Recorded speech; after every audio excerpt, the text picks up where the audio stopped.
Welcome back to Women Creating Wealth, where we talk about ways to create a beautiful financial income stream, mostly passive income stream using real estate. That's why I'm so excited today that Nobu Musekiwa is with us today because she's going to help us. She's a superstar in the investing space, and she is on a mission to help single women like us to gain the confidence, clarity, and strategy, which is a very important word, to create financial freedom through house hacking. Nobu, thank you so much for being with us today.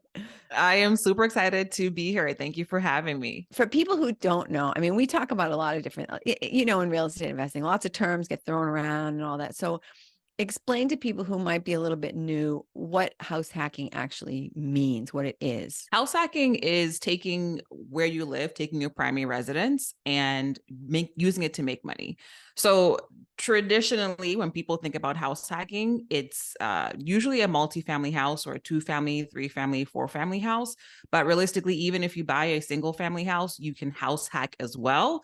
There's just benefits of doing it different kinds of ways. But it's just making sure that when you are the space that you're living in, don't just live in it, use it to make money, essentially. Exactly. So you turn that balance sheet item right now. It's a debit. It's every month something's coming out of your check or your money to go to pay for your living. And now all of a sudden you're turning that into an asset where money's coming from that to you every single day. And it makes a big difference. A big difference. Exactly. It's like somebody paying you to have a brand new car. Especially right? now when cars are so expensive. I know. Isn't it crazy? So how did you first learn about, let's start like when you first learned about house hacking and you thought, like what made your ears perk up that you wanted to do that? So I first learned about house hacking when I was trying to buy my first house. So I lived in New York City. And so my first house was actually, when I say buy my first house, I was trying to buy a condo. That's what I was trying to do. I was a city employee. I was making $48,000 a year. So the idea of buying a house, that I can't do that. So I got a pre-approval for a condo for $175,000. And then I think through probably bigger pockets, I learned about the rule where if you are buying a multifamily house, 75% of the future rental income is going to be added to your actual income. And that allows you to qualify for a bigger mortgage. So when I learned that, I just was like, okay, well, if I can actually get something bigger and not have to buy a condo, it just made sense. And then so my family's from Zimbabwe. And when we first moved to the US, we were living in a 3-family house. So my parents were renting a 3-family house. And then, so when they bought their house by accident, they bought a duplex. And so in my head, I just thought, okay, I just had enough experience of seeing how getting income from tenants was helpful. And I never thought that I would be able to buy a multifamily house in New York City. And so when I learned about that income rule, I was like, okay, let's go. Let's get this done. And thank goodness, right, that you hadn't already bought the condo. Wouldn't you be kicking yourself like, man, I just bought this thing? Yes. And you know that in cities, like condo fees are crazy. And you get zip. Right? You get nothing for that money. Yeah. So it'd be like $1,000 for the condo fee. And that's like, paying rent. So I'm super glad that I learned that rule. And that's really what got me excited about buying a multifamily house. And the first one you bought, was it a 2-family house? It was not. So it took a while to get this house. So this was a whole 1.5 year journey of learning because I had no idea. So I was trying, because I worked for the city, I was trying to get into down payment assistance programs. I had started one and then I got out because they were trying to put extra restrictions. Then I was trying to get down payment assistance from my union. And at that point, I decided I wanted a 3-family. They said, well, no, you can't get down payment assistance because now a 3-family is a business. You'd have to get a 2-family. And so I ended up getting a triplex. And the reason why is because when I was looking at the prices between a 2-family and a 3-family wasn't a big difference. And looking back, I would have loved to buy a 4-plex instead. Now that I know what I know, I would have bought a 4-plex, but I'm so glad that I bought a 3-family instead because it just provides So one, you qualify for more because you have extra tenants in that building.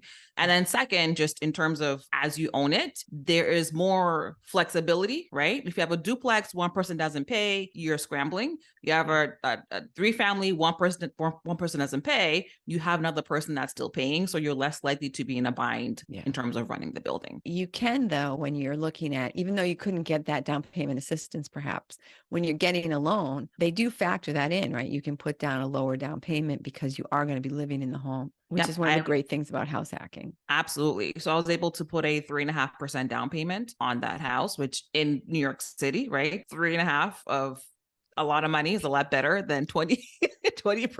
That's for sure. Or even 10%. If you're buying a single family house, you have access to the same type of loan when you're buying a 3 or 4 family house. The reasons that I hear people saying, well, I'm going to buy a single family because I don't want to share my walls with somebody. I don't want to be a landlord. And it's like, you don't have to be in this house forever. You know, what you're expressing, though, is so important. Like in the beginning, right? You kind of said, oh, maybe I'll buy a 2-family because that's how far your imagination could take you at that moment, right? And that's part of the process is that, you know, the people who you're talking to are saying, oh, I don't want to hear someone else's noise. Oh, really? You want to work for the rest of your life? And I'm like, if that person made a little noise and they also paid all your bills, what do you think? Could you put up with them for a few years, a year, whatever? Do you remember what the process was that kind of allowed you to get to the point where you could even imagine yourself having 2 tenants, 2 families worth of tenants? And, because that's a big deal. Like the mental process is a big deal. So please walk us through your experience with that. So in terms of the mental process of becoming a landlady, when I moved to New York, I rented a room, right? So someone that wasn't the owner of the building was my landlord. And then a few months later, I specifically bought I rented a 2-bedroom, 2-bathroom because I didn't want to pay the full rent. Because again, I was making $48,000 a year in New York City. And so if I got my own place, all my money would be going towards the rent. And that didn't make sense to me. Yep. So I was in New York City for 6 years before I bought my house. And so that whole time I had roommates. So I started off with roommates. And then I had a conversation with a gentleman at a bar. And he shared how a friend of his started doing this new thing called Airbnb, and she retired and moved to Georgia. So I said, cool. So I started Airbnb-ing that extra room. So now, instead of just paying half of my rent, that Airbnb was paying my full rent. And so that's how I was able to actually save up a whole bunch of money in order to even get this house. Before I even bought the house, I was already doing landlord things, right? So I had leases for my roommates. We did checks when they moved in and like checking the room when they moved in and moved out. We had those crucial conversations when you lost your key 6 times in the last 2 months. Like, come on. Like, and so like the biggest thing I would say is if you want to, get into real estate and you want to be a landlord and you're nervous about it, start doing it where what you have right now, right? Most of us have huge spaces that we don't use. So if you have an extra room, start renting that out. Or, start going to your local real estate meetup and start having conversations with people that are doing it. So you just hear that nothing crazy happens. Listening to this podcast and similar podcasts is really helpful because then you hear regular people who are just like you that are, becoming landlords. So yeah, my segue into like becoming a landlord of a building wasn't a big leap because I had been doing it on a smaller scale when I was renting. And that's important because it's the next logical step. And I think that's what helps us to learn and also to accept the fact that we can do it. And that, right? I mean, because you could have said, oh, well, I've heard of syndication. I'm going to go syndicate my, I'm going to find a bunch of investors and we're going to buy this huge building and that's where I'm going to live. Like, you could have done that with none of your own money and all that kind of stuff, but you might have been kind of freaked out, right? And it might not have worked out as well because you're like, oh, wow, okay. Because there's this whole imposter syndrome thing, right? And there's the whole, 100%. I mean, that's real, right? I mean, did you ever? 100%. There absolutely is that idea of imposter syndrome. So my parents were a little bit strict growing up. But at the same time, and like they just instilled this idea where if somebody else is doing something, there's no reason why you can't do it as well. Imposter syndrome is real. I've certainly experienced it. But my mindset, which has been instilled from my parents, which is that if somebody else is doing something, they are not special. They are a regular person, and you can do the same thing as well.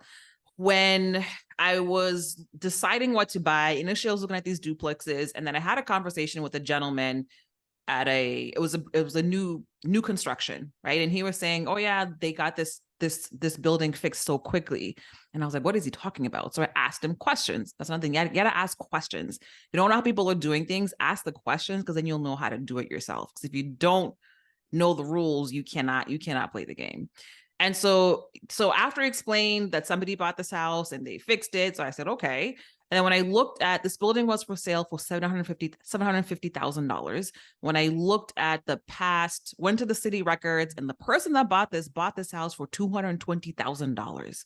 And in just a few months, of course, they had to put the money to fix it, but they were making crazy amounts of money. Initially, I was like, okay, this is the house. I love it. But then I said, okay, wait, if this person is buying cheap houses and fixing it, well, why can't I do that too? And then so I went into another rut, which is why this house took like a year and a half to buy, because I just kept learning more and more. And that's just, I know we sometimes don't do things because we don't know how to do them. But as you start to do it, that's how you learn, right? And you might make some mistakes, and that's okay. But those mistakes will help you to do it better the next time. So because that conversation with that gentleman, I said, okay, well, how do I find money to fix things? Because I don't have money. I'm just a city employee making less than 50K. And I learned about the 203K loan, just from going into forums of like people sharing their stories. And so that's what I ended up using to buy this house. I had to do a massive renovation on this building. That was a whole experience. I didn't think that being a woman would affect my relationships with contractors, but it does. And to this day, it absolutely does. And so that's like one big thing. Like, you can absolutely do this, but just know that people are going to try to take advantage of you because you're a woman. They will assume you don't know what you're doing, and you will have to put more effort than your male counterparts, but that doesn't mean that you shouldn't do it. That's even more reason why you should do it. Exactly. Especially once you start to learn things and you can sort of shut them down when they start to be like condescending. Yeah. Oh, this job There's a is little fun in there. it's so expensive. It's so hard. Come on, guy. Like, stop it. The floor is sloping. It's an old house. That's normal. Cut it out. Like, oh my God, I know. I've had lots of horror stories with contractors, but that I really have to give you kudos for being in New York City and buying a place that needed work, and without a history of who are some good contractors who I can call, and a good, you know what I mean? Like a good relationship to just jump in and do this, because it takes a lot of guts. yeah. In retrospect, I was like, yo, that was crazy. But I think, sometimes, and I was ignorant to the fact of like how much work it would really be, honestly. Now, unless you have a history of, someone in your family that does construction, or you have a history, I wouldn't recommend like jumping in and that being your first foray, unless you are like willing to like, do the work. It's not easy, and it's not the easiest path, but at the same time, it was a huge deal, because as soon as that house was done, I already had 250K of equity, like in that house, right? Like a year later, because it took longer than expected, of course, because there were a whole bunch of, because it always does. Yeah. And again, like even through all that, so I had to switch contractors 3 times. Like it was supposed to take 4 months. It took a year. I had only 4 months of mortgage payments in that loan. And by the way, a 203K loan is an FHA loan. So you still put the 3.5% down payment, but you get the amount to fix the house, the amount to buy the house, plus the amount to fix the house in one mortgage, which is amazing. So you pretty much get to renovate a house, but you're not paying for it. And so if you buy this house strategically, you get to create wealth really quickly, because you force the equity of that house to go up. And that's how you make money, right? You make money through equity or cash flow, and that's it, right? So you might, all the episodes you might have been listening to, or someone is doing, they're flipping, or they're wholesaling, or they're doing the BRRRR method. It all comes down to either equity or cash flow, or a combination of both. Right. And that's it. So house hacking is a great way to get that equity because somebody else is paying down that equity for you, get the cash flow because now you're not paying for where you live. And it's just a great way to get your training wheels into investing. And you can just stay there, right? So I'm not out here buying lots and lots of buildings. I'm just, whenever I move, I make sure that house is going to pay for itself. And then we just keep getting more and more as we go along. So, it doesn't have to be complicated. You don't have to have hundreds and hundreds of units, right? Just decide what method you want to use, what works for you. And then, that's it. Understand cash flow equity. And then you can decide which vehicle you want to use to pursue one or both of those. I think ideally, in my opinion, I think if you choose one, focus on one as your priority and the other one will, supplement. Yeah. What are your thoughts? But you bring up an excellent point, Nobu, because so many people feel like, well, if I don't have 100 doors, then I'm just really just a dabbler, right? But you can replace your income with just a couple of properties. Mm-hmm. And then, right. And in the meantime, you're growing equity. So when you decide to sell those properties, there's just so much happening. You're getting tax benefits, and you might have just a few doors. You could start off, you can have a fantastic life. You can have an amazing legacy with 10 units can give you an amazing life forever, and you never have to buy another property, right? So I'm really glad you said that, because there is like a little bit of, I just have a few units. Well, are you, are you struggling? Can you feed yourself? Okay, well then maybe it's a good thing, right? So, and it gives you, what is the nicest thing for you that's come out of this adventure, this experience that you've had? The nicest thing for me, the most important thing, is flexibility. With that one house, and not having to pay rent, I was able to travel every quarter to wherever I wanted. So I had a coworker that was like, she asked a friend of mine, is your friend is she rich? And so my friend was like, no. But the reason why I was able to go on multiple trips every year was because I didn't have to pay for rent, right? I was able to pay off all my credit cards. When I bought that house, I had negative $100-something thousand, right, net worth. And just after I fixed that, we're already in the positive, and I was able to pay off my bills. I was able to buy my next house. And so just with the flexibility of not having to pay for where you live, if you look at everything that you pay for, the most expensive thing is probably your rent or taxes, right? So if you can eliminate your rent, you are already winning. I think the math for house hacking is a lot simpler, because the question is are you paying less than what you're paying in rent? Ideally, are you paying zero? And if you are, you're winning. So I think people try to make it more complicated and say, well, what's the cash on cash and what's this? I don't think you need to worry about that if you're just house hacking. If you're paying zero, as close to zero as possible for your living expense, you're doing great. And then you're going to get tax deductions. Then you're going to get equity, right? By your tenants paying down your mortgage, they are creating a piggy bank for you that you can pull from. So I was able to take money from that first house to pay off my second house in full. And when I did that, I said, I don't like my job right now. I'm going to quit. And so I did. Right? Because I have that flexibility. Because all I have to worry about is paying for my food, because that first house still pays for itself. That's why I think it's so powerful, especially if you are a single woman. There's this money piece of, what am I going to do about money? Because I'm used to having my money with this other person.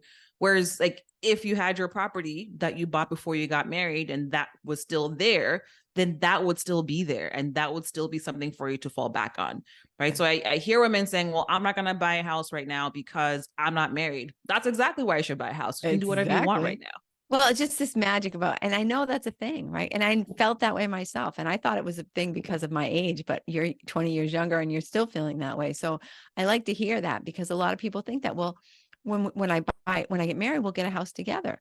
Great. But wouldn't it be nice if you could take $300,000 worth of equity that you have in your own property into that relationship, and imagine the house that you could buy together? And if you're savvy, maybe you'll be attracted to someone who's also savvy with real estate or something. And then all of a sudden you've got maybe $600,000 that you can put in cash into this nice, beautiful house that you're going to have together, right? I mean, it's not exactly, it doesn't mean you're giving up on marriage because you have bought your own piece of property, especially if you're doing it in the smart and tactful and strategic way that you're talking about doing it. I mean, I just think it's a win, right? And then once you have that that multifamily, when you buy your single family, it's a lot easier to qualify because now you have income from that. Whereas if you do it the other way around, where you just have the single family, now they're counting that as a bill as opposed to counting it as income. I just, yeah, I mean, if you don't have a house, I highly recommend you look into buying a multifamily first. And then once you have that, it's just easier for you. If you decide, okay, I don't like this, you can just get your single family. And even in that single family, you can still house hack, right? So my second house is a single family, but I bought a specific type of single family because I wanted to make sure I could Airbnb an extra room in there. So there's just so many benefits for buying a multifamily, and it's not any harder than buying a single family, right? So there's the income requirement, right? So yes, you do need more income, but the good thing is your future income from the house you don't even have yet is going to be, counted. Like they give you credit for a business that you haven't even started yet. And like that never happens. Exactly. And now you bring up a great point with the buying. If you buy your single family first, and then you say, oh, I've decided I'm going to go be a house hacker. So I'm going to keep this single family and rent it out. And then I'm going to go buy a multifamily. The bank won't believe that you're going to live there. So you lose all the benefits that you would have of being an owner occupant, like being able to put down a lower deposit, getting a lower interest rate. As soon as it's a business, the bank looks at it differently. It's easy for them to believe that you're going from a 3 family to a 2 or a 1.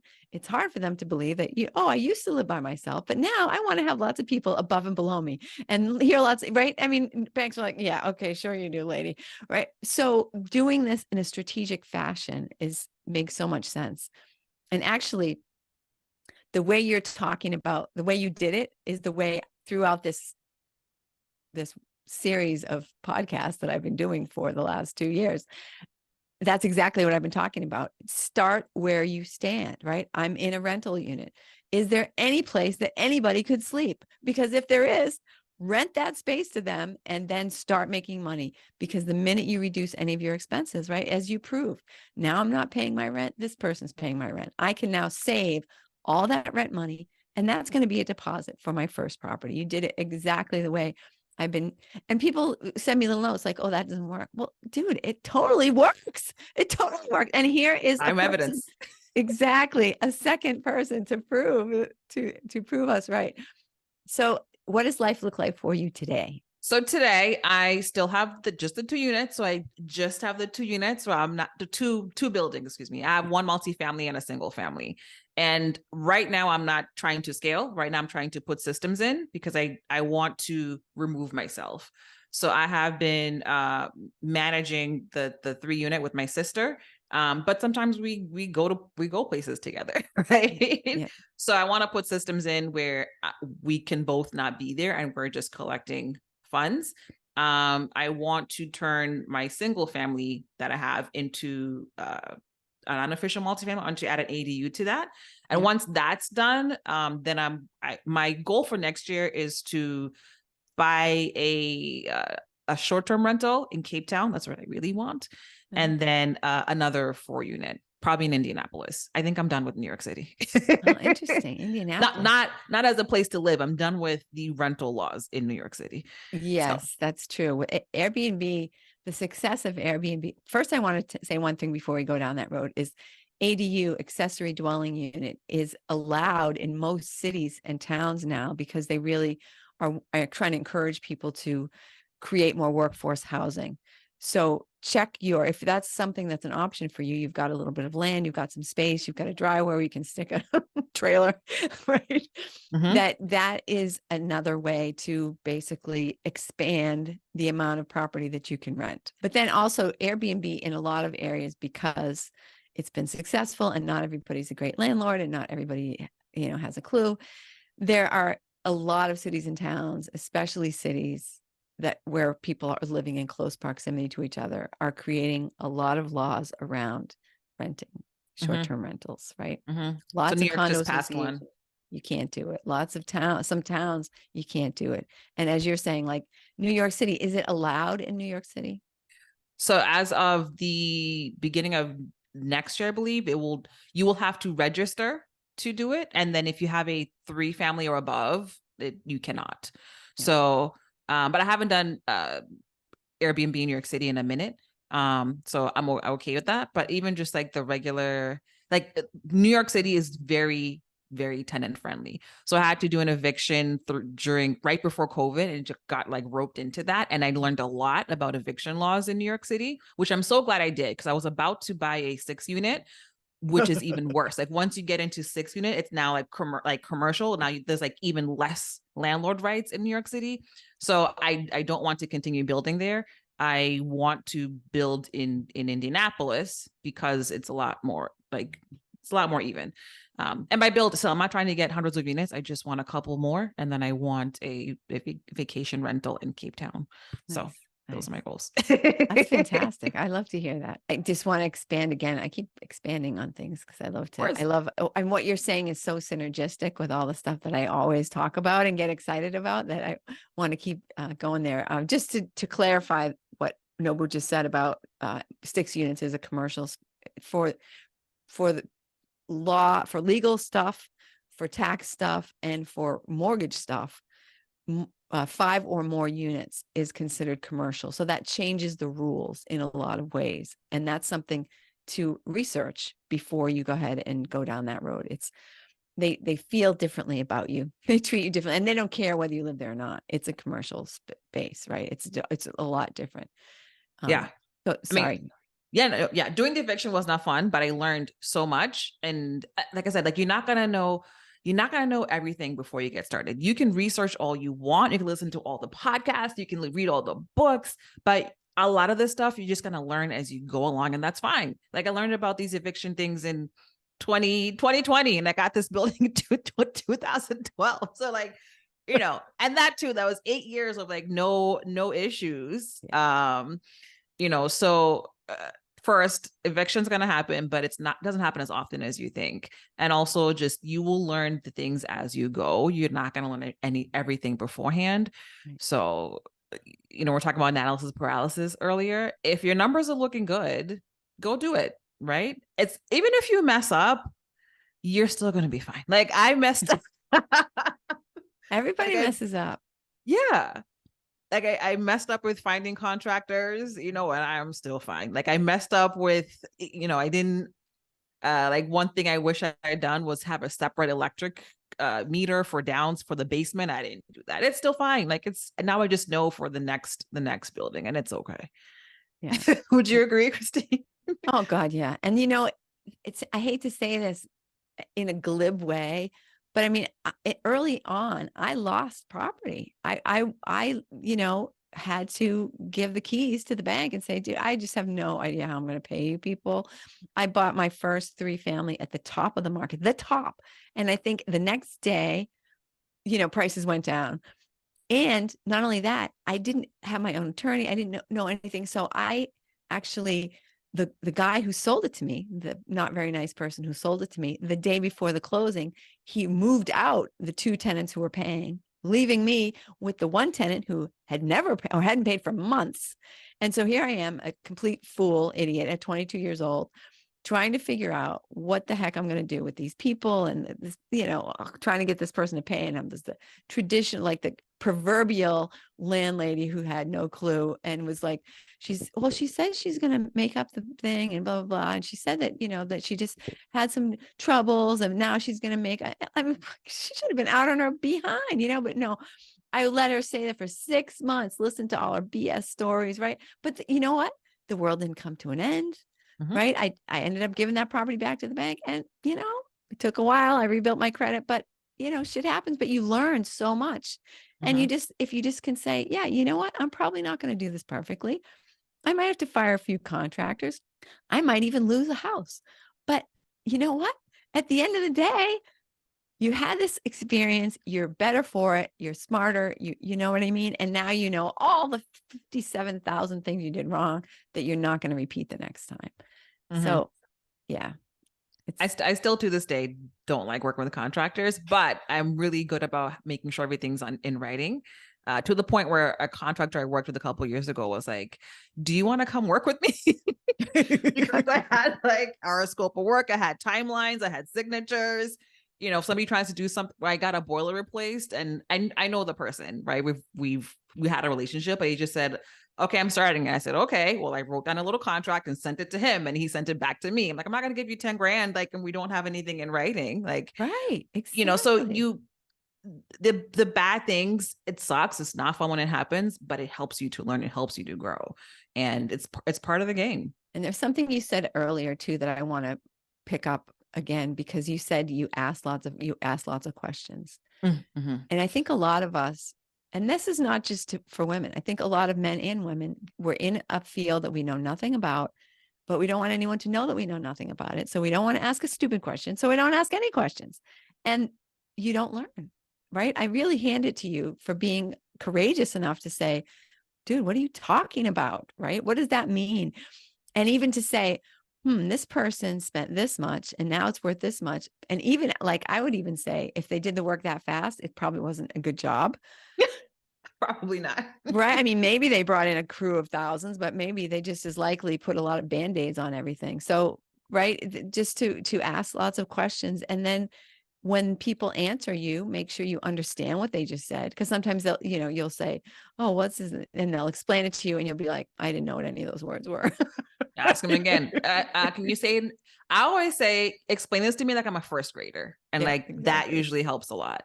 We are lucky today because there is the internet. So whatever you want to know, I always say, do your research first and then go talk to 3 or 4 professionals and then make a decision, because even the professionals will tell you wrong information.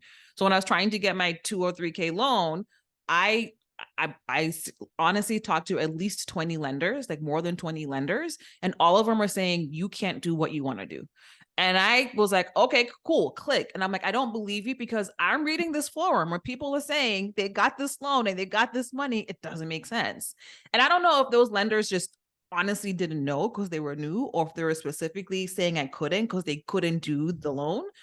It's important to take accountability as well, right? It sucks that at school they don't teach you these things, and unless you're in a community of other people that are into real estate, you're not going to know. And so you have to take ownership of learning. And again, if you're listening to this, if you listen to this podcast every week, you are already taking the steps to do that. But just be informed on what you want, do your research, and then talk to multiple people that are actually doing it, not people that that haven't done it. Talk to people that have done it, talk to some professionals, and then make your decision on what you want to do. But YouTube, Google, listening to all these podcasts, like, and then just being confident that you can take the action, and you're going to mess up. We've messed up. We've both messed up, and it's going to be okay. Yeah, exactly. We're not brain surgeons, so it's okay. Just a regular person. Yeah, exactly. We can mess up and no one's going to die. So that's the good news. Exactly. Your credit might crash and burn, but it's okay. You can rebuild That it. happened to You me. can rebuild it. Right. I mean, absolutely. I had credit card debt, mortgages that didn't get paid. And I had, now my credit's now over 800. And at one That's time it awesome. was, in the drink, it was in the toilet. So Yep. Same thing. When I couldn't pay that, when my renovation went longer than expected, my credit score completely tanked, and it's fine now. We're good. yeah, I was just going to say something else about, the 203K loan. Mm. FHA loans in general are, I think, not that popular with lenders. Sometimes they would rather push you in another direction. And the 203K loan is another order of magnitude of complexity. And sometimes they either don't want to be bothered, or they just haven't done very many and really don't have a clue how they all work. So for that loan and any kind of rehab type loan, you're better off talking to lots of people until you get the answer you want, because you're right. Some people don't do them. Mm-hmm. And the people who do them might not have done one for years. So Yeah.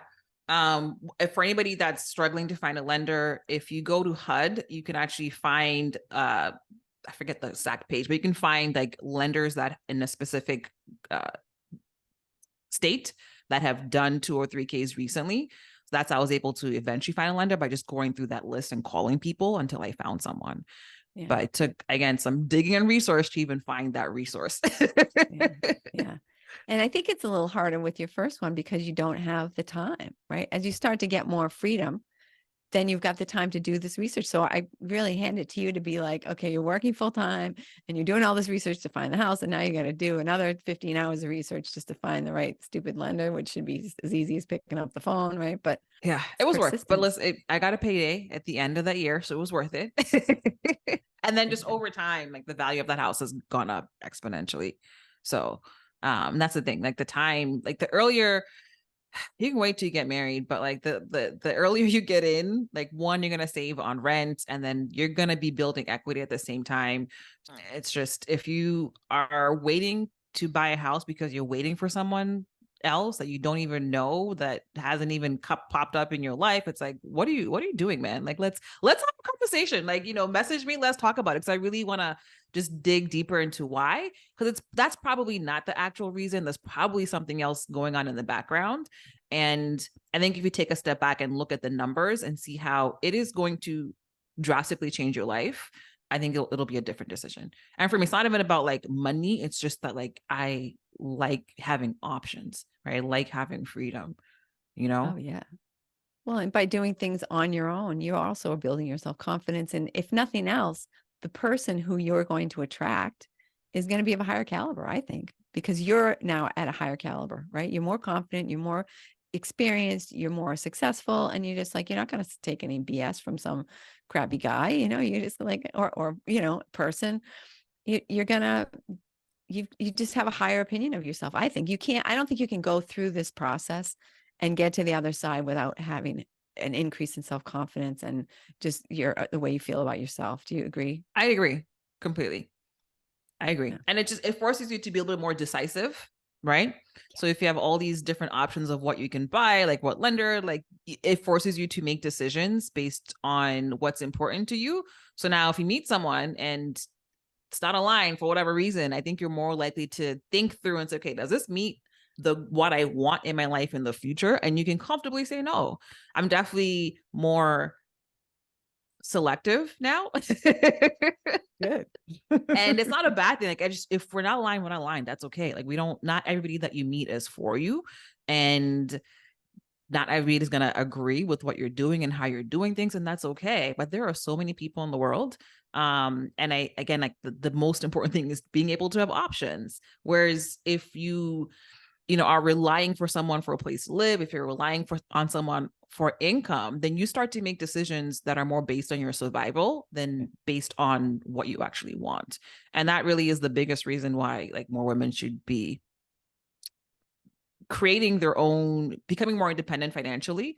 Because so I used to work in public health, and with a lot of the data we use to create programs, it was based on the fact that women tend to stay in situations where they don't want to be in because of financial reasons, right? Because they can't get out, because they don't have the option to get out monetarily.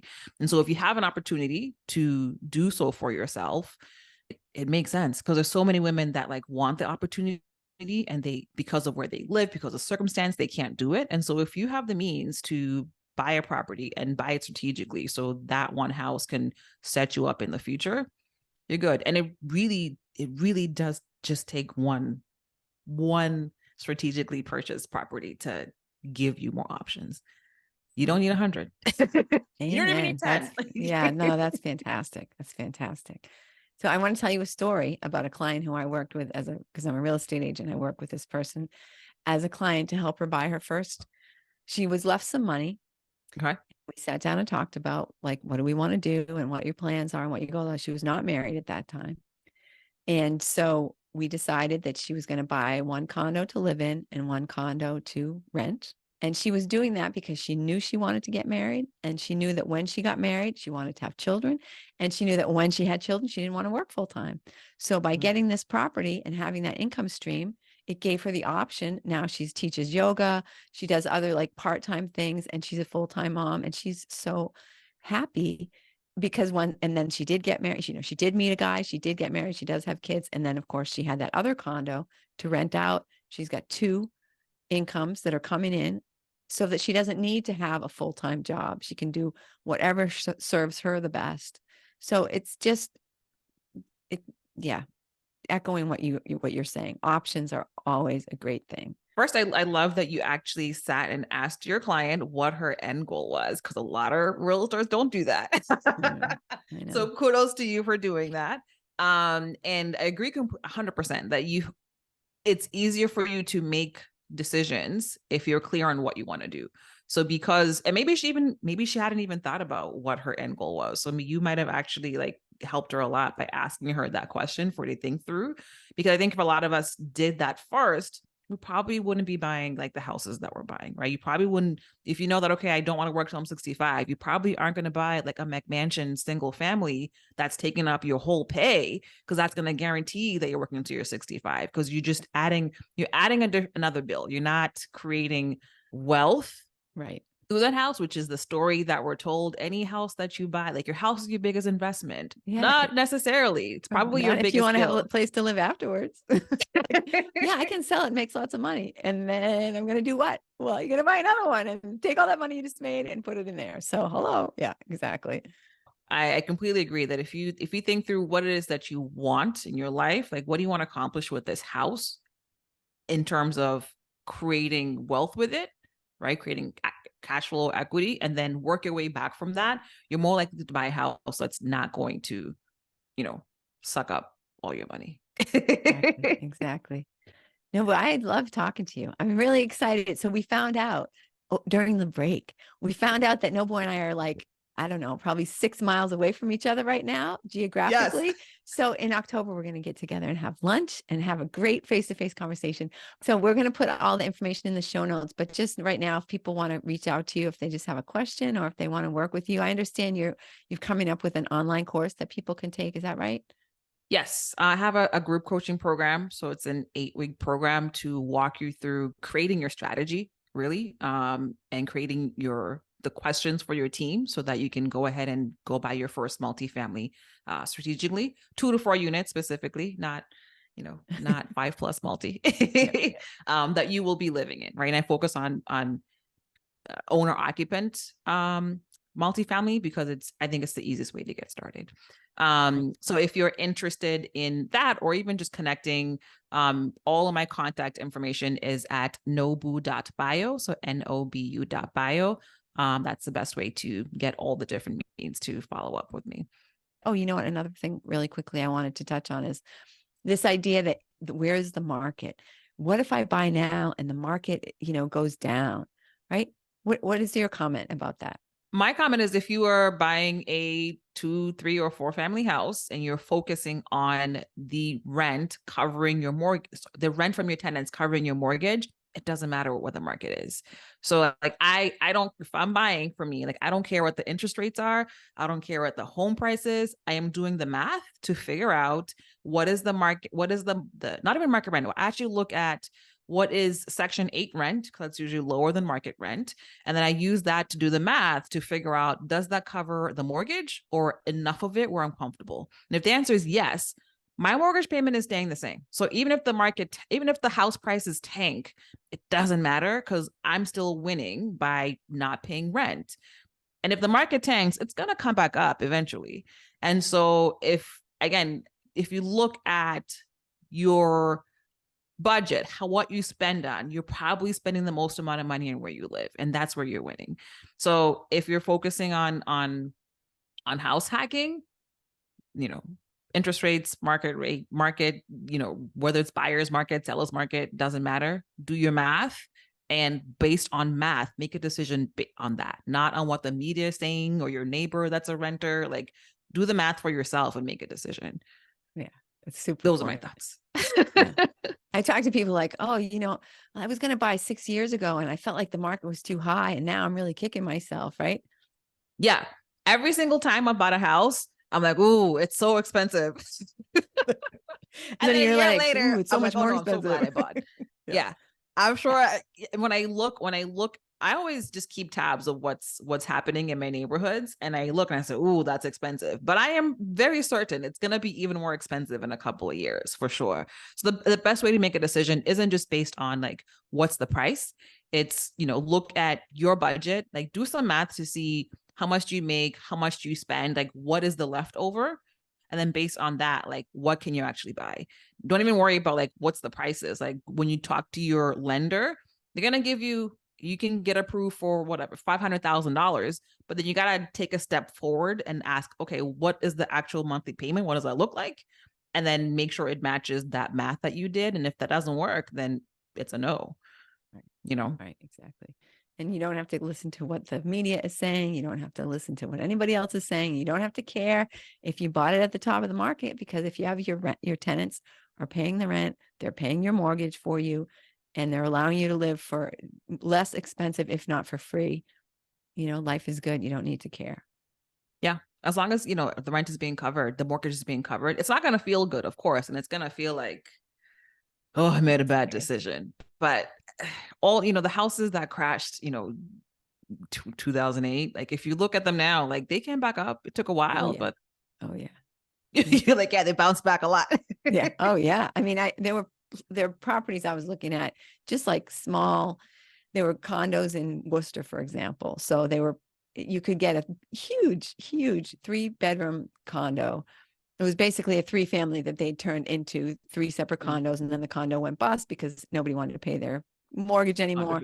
And you could walk in there and buy one of those for $60,000, and those are now selling for more like 240, which is so cheap. But 240 is 4 times more. What is it? It's more. It's like 3 times more than. No, it's 4 times more.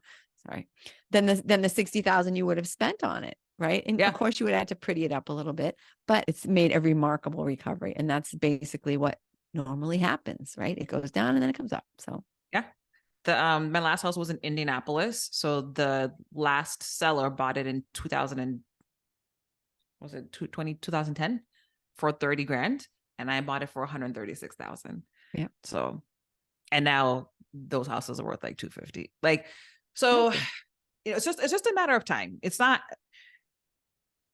there are people that do the flips, right? They make the money quickly, and that's fine. For me, I'm more of a long-term, I'm in it for the long run, long haul. And if you're the same kind of person where you're just like, I'm gonna get it and just chill, then the ups and downs don't matter, as long as you've done your math up front and you are focusing on like reducing your living costs. It just write it out, right? I think Yeah. it's the market does matter if you're planning on flipping, because one wrong move and you're going to lose a whole bunch of money. Oh yeah, absolutely. So think of right now, who are you going to share Nobu's episode with? Because she has shared some awesome gems, some really great information, and all of her contact info is going to be in the show notes. And thank you for being here with us. And we look forward to talking to you again next week.